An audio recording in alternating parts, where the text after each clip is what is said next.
Okay, Elena, so everyone is so used to you having these beautiful, gorgeous, multi-million dollar homes, just like the two that you have on Wilkie right now. Hmm. However, that's not all that you do. Tell us a little bit about that.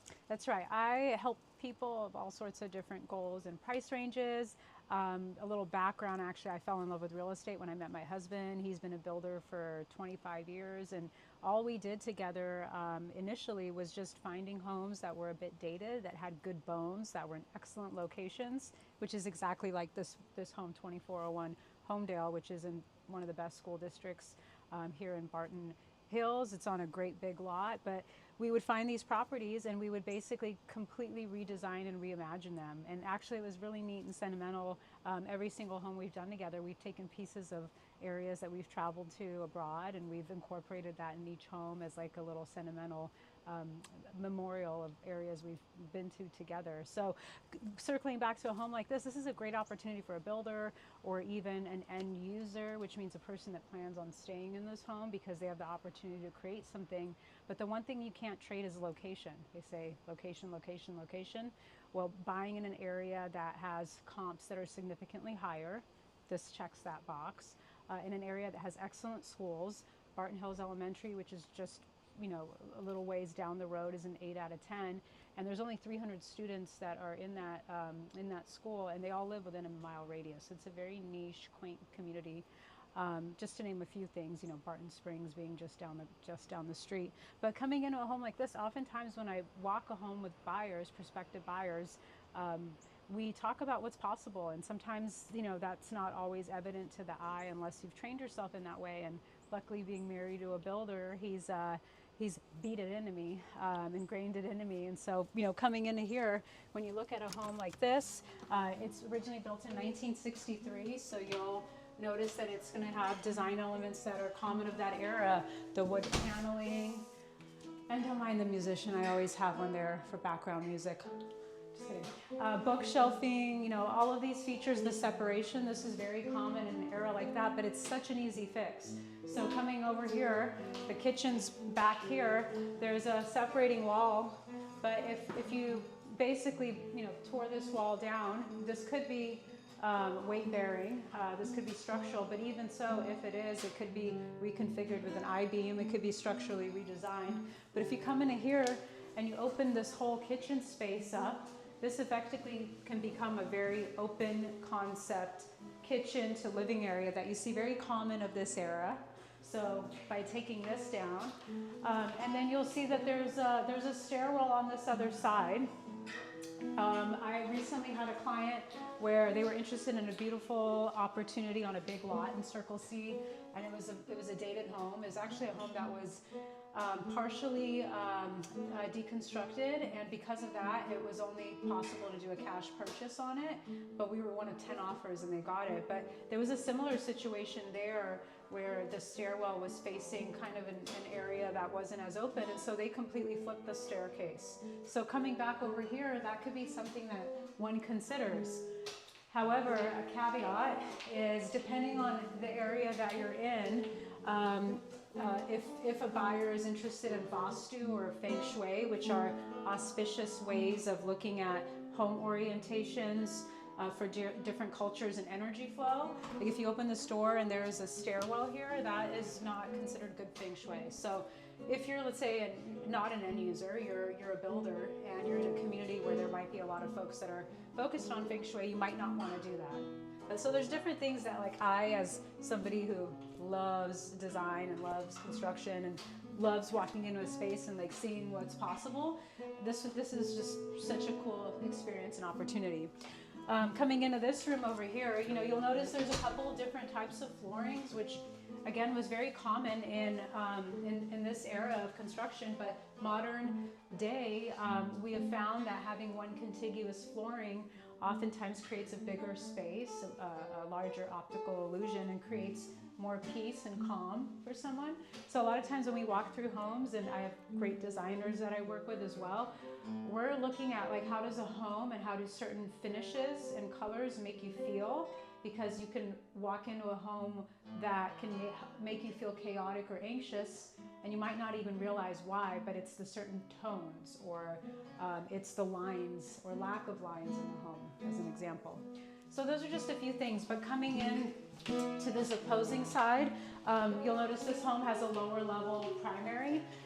If this was, let's say, somebody who was just looking to do a renovation and was looking to potentially flip this home, I would say this is a huge value add, because a lot of people want a lower level primary for multi-generational families, or if they're considering this home for a later stage in life and don't want to scale stairs.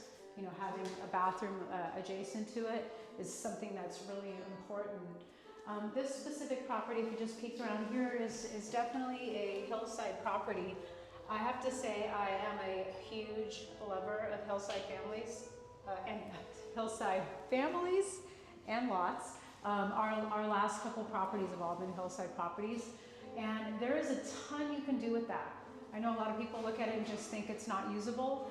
You could totally terrace it, do different tiers, you could do decks. Our last property that we sold was in the mountains on 3 acres and had some significant slope in most of the areas, and we cleared it out and excavated some of it and did a big sports court with 3 outdoor kitchens and fire pits in an area that people were like, this is an unusable jungle. And we created a golf path, and we had a golf cart, and you basically had 3 different hidden spots on the property that, depending on where the sun was, you could seek refuge from the sun and have separation. Like, we could have kids playing in one area and adults in another area, and everybody still has space. So I know people always think flat, and flat's great. Flat's safe. It appeals to a lot of different people, but there's a lot of unique characteristics, and there's a niche market for hillside properties if you're able to maximize it. Like, think of little Tulum getaways and areas up above where you can have a seating area or a hammock area. I mean, the sky's the limit. Absolutely. Well, now, can you please tell me about the carpet on the stairs?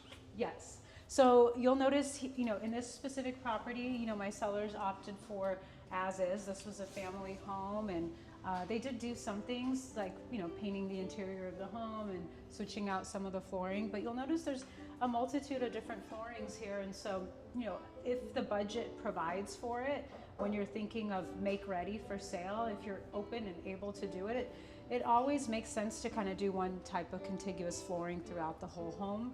Because the idea is even though the home might be gutted or it might be scraped, there might be a period of time where the new owner needs to get plans and figure out what they want to do. And if a home is neutral and a blank palette, one, they could see their vision in the home versus seeing something that might distract the eye. And then number 2, they might want to rent the home and recoup some of their holding costs while they create their plans. So having a home as move-in ready as it can be while keeping cost in mind can really help you. And speaking of that, there's programs through my brokerage where we can finance the whole renovation and connect you with tradespeople that can do all this for you. And I often, like I did here, will select the colors and the finishes because I know what buyers typically like to see. I've done about 35 of these on my own outside of being married to a builder and us doing projects together. So those are definitely things where you could look at what is your investment and what are homes of similar renovated neutral palette selling for, and then that can help you help you figure out your ROI. But the biggest thing to think about is if you do nothing, it's going to take longer to sell and you're going to have less people looking at it. That's just the reality.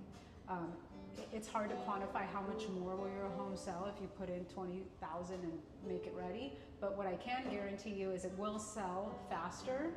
I don't know exactly how fast, but it will sell faster than it would have otherwise, and it will sell for higher because it's going to look more appealing.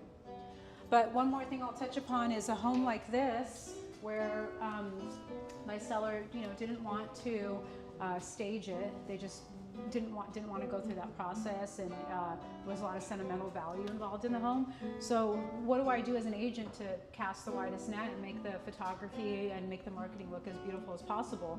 Well, I've personally invested in virtually staging homes, and I have it, stated that it's virtually staged, but it allows a user, an end user or a home buyer to come in here and see how could the space be used, and it creates for beautiful visuals, because we really only have 10 to 20 seconds to get someone's attention and have them come to the home. So for example, having a photo like this that shows the bookcases utilized and shows this space lived in allows somebody to feel more connected and would create the possibility of more people coming in through the door. So just a few tidbits. There's a lot more, but let's connect and sit down and create your own personal plan. Loved it.